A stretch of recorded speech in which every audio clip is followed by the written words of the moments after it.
This is TWiT.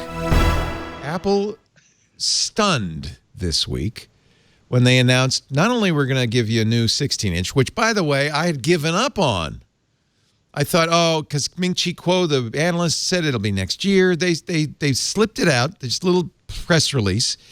But not only that, it has this, as far as we could tell for iFixit's teardown, it has pretty much the same keyboard as the classic 2015 MacBook. As somebody said, it's the Johnny Ived keyboard.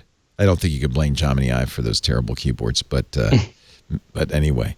Marco Armed on Marco.org is so excited. He had a list of things he wanted with the MacBook Pro, none of which he got it except for the better keyboard. He said, that's enough. That's all I need. A decent keyboard, scissor key switches. It's not cheap, but you can go up to 64 gigs of RAM. You can go up to 8 terabytes, which I don't know. I don't think anybody, Daniel, no Windows machine has 8 terabytes of storage, does it, laptop? Yeah, I mean, most I've heard is 2. Yeah. Or you can do, there are computers now that have dual SSD slots in them. Some even have 3. Those are really rare. And you can like make a RAID system. I could do that on my Lenovo. One of my Lenovo, the ThinkPad Extreme, I think, had 2 extra. Yes. So I could put 2 drives in and plus the M.2 drive. So yeah, you could, but even then, 8 would be, you'd have to really jam a lot. Yeah, I haven't seen many like SSDs that you can buy that would, I guess if they're even RAID, you need 4 terabyte ones, which I haven't seen. I only know 2 terabytes, which are pretty rare. So I don't know if that's impressive. I don't know if it probably is a special Apple part. They're known to do that. They're also using the newest i9 processors, which is actually not any different than the last MacBook Pro, except this time they're properly cooled. So Apple says it can actually be faster now. It's impressive, in terms of specifications. I know developers are really excited about that. I mean, having 64 gigs and 8 terabytes, same with videographer, video editors are going to be really happy with those stats. And as someone who obviously covers Windows PCs, I'm a little jealous. I mean, we don't have that much that goes up that high in terms of specifications. I think the Dell XPS 15 will be the closest, but even that, you can now do 64 gigs. That comes with the latest Intel chips. They allow you to go that high. So you can do that. But yeah, that's those are some impressive numbers for a laptop. And $6,000. It has a physical escape key. I love that. Yeah. I'm so excited. I do want to say, Daniel, this one of the biggest differences between a Mac laptop and a Windows laptop is the implementation of OpenGL, which is inherently less efficient on Mac. Every test I've ever run, Apple's abandoned I've shipped, Apple's abandoned it. They don't do OpenGL at all anymore. But then you have to go over to Metal for everything. Right. And of course, the implementation of that is limited. This is my 2015 MacBook Pro, which I will never give up because it's got that discrete GPU in it. They've moved to integrated with the 13-inch, and this is the first laptop I've seen in a long time that if I were not running for Congress and I was developing games, I would really be tempted to go buy this. My 15-inch laptop, it's lasted me for 4 years. It's a great machine. And, at this price, you should be able to use it 5 or 6 years. I think this is a reasonable replacement for that classic 2015, which I also used for years because it was the last decent keyboard. They do have a discrete GPU in these new ones. They have, of course, an AMD Radeon Pro. You can get the 5500 with 8 gigs of GDDR, or you can get the step down from that. If you max it out, it is a $6,000 laptop. But Daniel, maybe you can comment on this. Somebody in our TWiT community mentioned that he got the same one I did, which was $36.99. But he said, but if I got the same specs in a Lenovo, it would have been over $4,000. So, is as expensive as these are, this is a high-end machine, and these aren't completely out of line for a high-end Windows machine either, right? Yeah, I mean, that's one thing. Ever since Surface came out, their whole push has been to drive OEMs to make higher quality laptops. Right.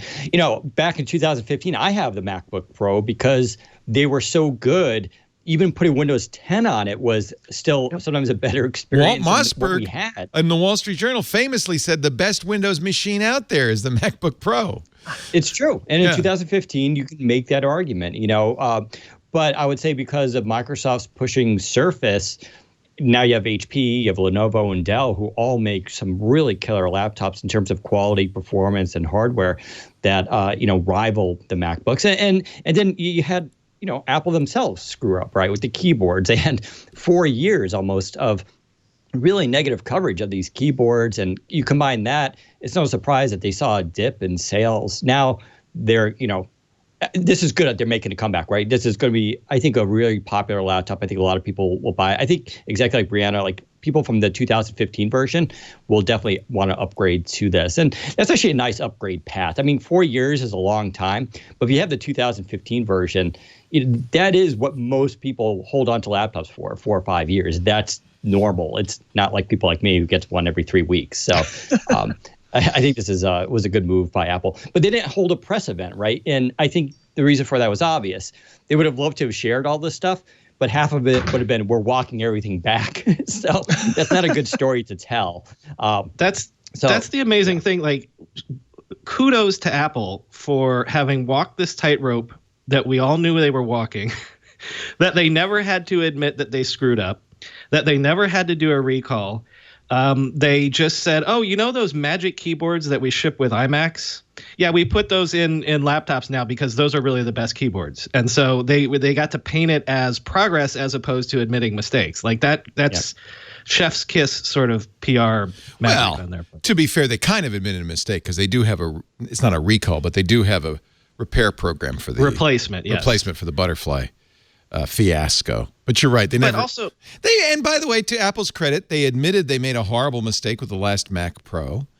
They're not above admitting mistakes, but you're right. And this is just corporate PR. If you can avoid saying you were wrong, they are, let's not forget, still selling the Butterfly keyboard on every single other Mac laptop. Well, that's what I was going to say. You want to talk about pent-up demand. When they bring this to the Airs especially, but also the 13 inches and things like that, there's so many people, myself included, that have waited on the sideline. I'm sitting talking to you on a 2015, so wow. Right. So all three of you are using 2015 MacBook because I saw the writing on the wall and I souped it up. That's amazing. Hold on to it. Never give it up. No, exactly. I am very disappointed they did not get rid of the touch bar. Apple moved this year. They got rid of 3D Touch, something I used. I have literally never used the touch bar in a way I went, that improved my experience. It feels like a solution in search of a problem. It eats up battery life. I cannot tell you how many times I've just wanted to turn the volume up and down, and you find yourself going through sub menus. It's terrible. Just get rid of it. Yeah. In a way, they did the same thing. They didn't admit it, but they kind of acknowledged there were issues. They moved it a little farther away because one of the problems I know you have, I have, is I hit, Siri launches every time I'm trying to hit a backspace. Yep. So they made it a little, and they separated the escape key and they separated the fingerprint reader. So the touch bar is, I have a feeling it's going to slowly shrink away to nothing. It'll just be a little touch strip and then a little touch slot. And then, no, we don't have touch. There's no touch. What do you need? Because nobody's really taking advantage of it. I think you could perhaps say to Apple, say on their behalf, they were hoping that this new user interface, lots of apps would use it and it would become a very valuable tool, but no, not really. That happens sometimes. That's not completely Apple's fault. Yes, it is. It's a piece of crap. I'm sorry. The weird thing about the touch bar is when you just look at it, it seems like a cool idea. Yeah. Oh, it's really cool if you do the kit, if you make it from Knight Rider, if you have the kit thing going back and forth, then it's cool. And that's why I always find weird about tech is sometimes you see something in photos, and obviously Apple's very good at graphics.